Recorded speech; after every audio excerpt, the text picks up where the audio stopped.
Уважаемые товарищи, земляки, Динкартешлер, мы сегодня собрались по поводу последних событий, которые произошли в Самарской области. Я сейчас начну. Модератором у нас будет Мехмед Михайлович.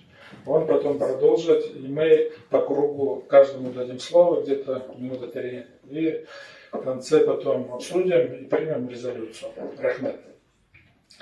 Сегодня на фоне сложной ситуации в мире на общественных организациях России лежит большая ответственность.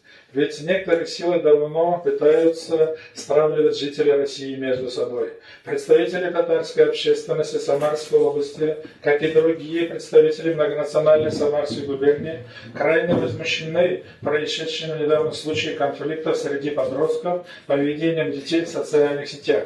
Однако не менее возмущение и беспокойство вызывает искусственное нагнетание негативного информационного фона вокруг данных тем, что может негативно сказываться на сложившиеся доброжелательные, добрососедские взаимоотношения между представителями разных национальностей и конфессий, проживающих на Самарской земле.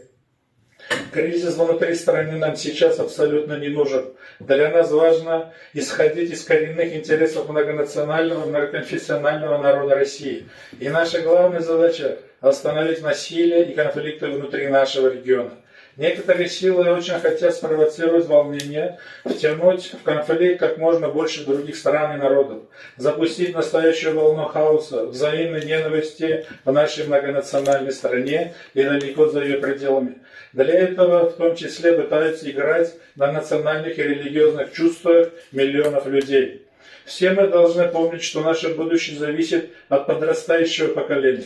Поэтому мы обязаны растить их ответственными за свои поступки, работать совместно с ними. Ни одна национальность, проживающая на территории Российской Федерации, не должна проявлять неуважение к представителям других национальностей и религий ради избежания негативных последствий. Рахмет.